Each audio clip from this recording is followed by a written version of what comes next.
RJ Barrett has been on a roll lately for the Toronto Raptors. He's playing some of the best basketball of his career. He's averaging around 20.4 points, 4.4 rebounds, and 3.4 assists per game, while shooting 56% from the field, 37% from 3, and 78% from the free throw line. Those numbers show just how much he's improved as both a scorer and a playmaker. At only 25 years old, he's already become one of the Raptors' most important players. He's playing very confident, he's efficient, and he's finally looking comfortable in his new role. Against Memphis, he dropped 27 points, 6 rebounds, and 6 assists, helping Toronto grab a much-needed win. But what's even more impressive is how he's getting his buckets. Gone are the days when RJ would force shots or drive into traffic with his head down. Now he plays under much better control, picking his spots, making the right reads, and letting the game come to him. Even the Raptors coach Darko Rajakovic said it best: Barrett isn't forcing anything. He's a lot smarter, steadier, and more team-focused than ever. Even Brandon Ingram, his new teammate, admitted that he had the wrong idea about RJ before joining the Raptors. Barrett has grown into the perfect glue guy for a team full of wings. With Scottie Barnes and Ingram both needing touches, some thought that Barrett might struggle to find his place. Instead though, he's thriving. He's running the floor, cutting hard, and moving a lot without the ball. Then when he's open, he hits his shots. His game has become all about efficiency, doing more with less. His usage rate is the lowest of his career, but at the same time his shooting percentages are the highest they've ever been. When he talks about his improvement,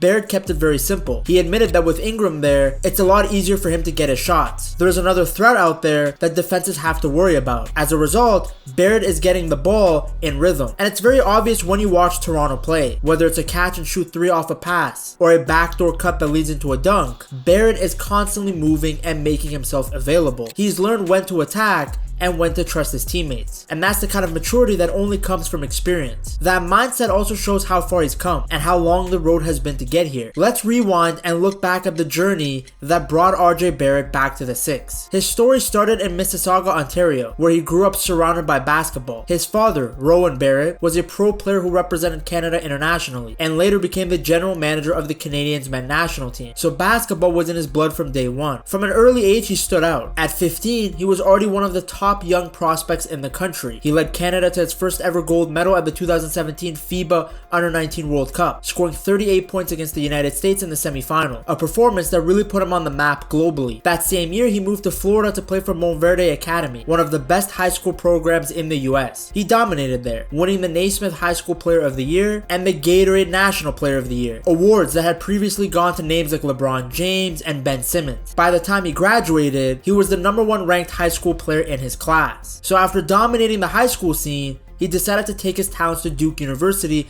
in 2018. Now, even though he only played 1 season there, he made a pretty big impact. As a freshman, he started all 38 games and put up some great numbers: 22.6 points, 7.6 rebounds, and 4.3 assists per game. Keep in mind, he was also playing on a stacked team with the likes of Zion Williamson. RJ wasn't just good for a first-year player. He was one of the best players in the entire country. He picked up a bunch of awards that season, including the ACC Freshman of the Year and USA Today Player of the Year. Then in the NCAA tournament, he showed up big too. In one game against North Dakota State, he dropped 26 points and 14 rebounds, proving that he could do a little bit of everything. By the end of that season, everyone knew he was ready for the next level. He had outgrown college basketball, and it was no surprise when he declared for the NBA draft after just 1 year. With how talented he was, in the 2019 NBA draft, the Knicks picked RJ with the 3rd overall pick. It was a pretty big deal at the time. It was another top Canadian talent making his mark in the NBA. Fans quickly gave him the nickname Maple Mamba, a nod to both his Canadian roots and his Kobe-like mentality on the court. Right from his rookie year, Barrett did a great job of making an impact for the Knicks. He started 55 of 56 games, averaging 14.3 points per game. It was a pretty solid start, and in the beginning he actually only got better from there. By his second season, he was averaging 17.6 points, and in his third season, he really broke out, putting up 20 points per game. That year, he had some huge performances, like his career-high 46 points against the Miami Heat. At just 21 years old, he became the youngest player in Knicks history to average 20 points in a season. He was starting to look like the star that New York had hoped for. But even with Barrett's growth, the Knicks were still an up-and-down team. They did not have the identity you see now. Sure, they made the playoffs in 2021 and 2023, but they couldn't get very far. And because the organization was inconsistent, so were RJ Barrett's performances. Sometimes he would look great, underrated, other times you would question why he was such a high draft pick. So after 4 years in New York, the Knicks decided to shake things up. On December 30th, 2023, Barrett was part of a blockbuster trade that sent him back to Canada, joining the Toronto Raptors. It marked the end of one chapter, but the beginning of another one. That trade really became a full circle moment. Barrett, along with his teammate Emmanuel Quickley, were moving up north. Suddenly, RJ was back home, playing for Canada's team. Now, fans in Toronto were pretty thrilled. Barrett had grown up just outside the city, and now he was wearing a Raptors jersey. It's always nice when you have a top Canadian player playing for the only Canadian NBA team. What's great about RJ is that he wasted no time making an impression. In his first game with Toronto, he scored 19 points and grabbed 9 rebounds. Pretty much the best start you can think of. Now, at first, some people weren't sure about the trade. Some analysts even called Barrett's contract a toxic asset. He was being paid a lot of money because he was still on the extension that the Knicks gave him, so many wondered if he was actually worth that money. But RJ pretty quickly silenced a lot of those doubts. On January 7th, 2024, he went out for 37 points, 6 rebounds, and 6 assists in a win over the Golden State Warriors. That game really felt like he was sending a message, telling the world that he was ready to be a star for his hometown team. In the 32 games he played after the trade,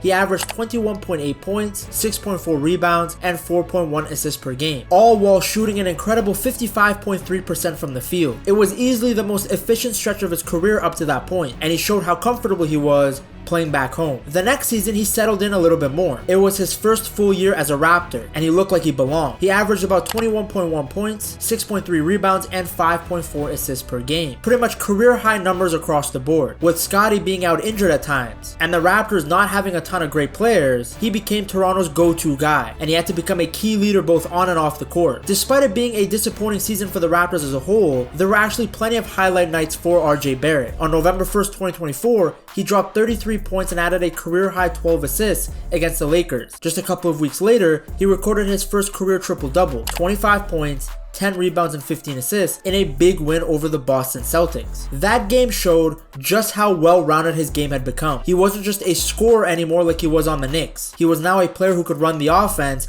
and make his teammates better. He could also do the little things that led to winning basketball. Over his first 2 seasons with the Raptors, Barrett averaged roughly 21.3 points, 6.2 rebounds, and 4.8 assists per game. He was becoming far more consistent. He shot over 37% from 3 and was getting better from the free throw line. It was actually quite impressive how his efficiency was still high despite carrying a bigger offensive load. Because the team around him was so young, RJ quickly grew into a leadership role in Toronto. He set the tone with his work ethic, confidence, and unselfish play. You could tell he was proud to represent his country and city, and now every game felt personal to him. Now in a new season, RJ is in his prime. He's one of the Raptors' most reliable scorers, and someone who helped set the culture of the team. It feels like a full circle moment. He was a Raptors fan, and now he's representing the Raptors. He's averaging around 20 points, 4 rebounds, and 3 assists per game, all while shooting at a career best 64.9% true shooting. That efficiency is pretty insane for a wing player. He's not forcing shots anymore, he's just playing very smart, confident basketball, and it's showing every night. And what's great about him isn't just the numbers, it's how he's getting his buckets. He's very calm, in control. He's learned to thrive as a second or third option depending on the night. He's no longer a player that needs the ball all the time. You can tell he's found his place in this lineup with Scottie Barnes and Brandon Ingram. Together, they've built a balanced attack. All 3 can drop 20 points on any given night, and it keeps the defenses guessing. Watching these guys click, you can see how much RJ's maturity and adaptability has added to the team. With 2 guys like Ingram and Scottie who both need the ball, the Raptors desperately needed someone who could get buckets without the ball, and that's what RJ Barrett is doing. Now when you watch him play, you don't just see a scorer, you see a competitor, a leader, someone who's willing to do the little things that leads to winning games. He was good on the Knicks, but on the Raptors, RJ's brought a level of seriousness that really sets the tone. He doesn't take plays off, he defends harder, he moves a lot smarter without the ball, and when the team needs a bucket,